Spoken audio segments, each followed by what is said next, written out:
প্রবল ঘূর্ণিঝড় রিমালের প্রভাবে ১২ ফুট উচ্চতার জলোচ্ছ্বাসের শঙ্কা করছে আবহাওয়া অফিস।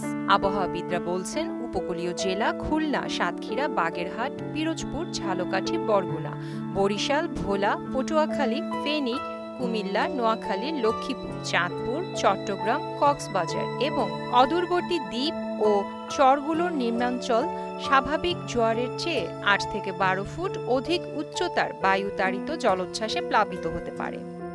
ওয়ালটন ফ্রিজ কিনে অনেকের মতো আপনিও হয়ে যেতে পারেন মিলেনিয়াল। সেরা পণ্যের সেরা অফার। এমন বাস্তবতায় ঘরবাড়ি, গবাদি পশু, ক্ষেতের ফসল, ঘেরের মাছ সহ নিজেদের সম্পদ রক্ষা করা নিয়ে চরম দুশ্চিন্তায় সময় পার করছেন উপকূলবাসী। বিশেষ করে নদীর তীরবর্তী মানুষের যেন আতঙ্কের শেষ নেই। তবুও এ ঝড় মোকাবেলায় যাবতীয় প্রস্তুতি নিয়ে রাখছেন তারা।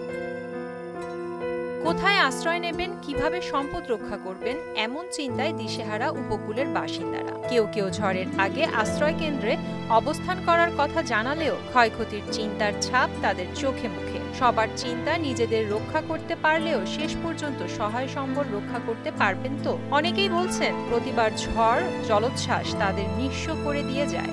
এরপর ঘুরে দাঁড়াতে অনেক সময় লাগে, কারো কারো বছরের পর বছর লেগে যায়।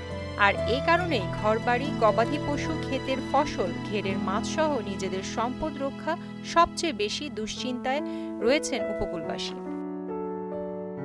এদিকে ঝড় মোকাবেলায় প্রশাসনের পক্ষ থেকে ৩ ধাপের প্রস্তুতির কথা জানালেও আশ্রয় কেন্দ্রে অবস্থান করতে দেখা যায়নি কাউকে। বসতবাড়ি, গবাদি পশু আর সম্পদের মায়ায় অনেকেই আশ্রয় কেন্দ্রে যেতে আগ্রহী হচ্ছেন না। প্রিয়াঙ্কা ঘোষ, নিতু, মোহনা ডিজিটাল।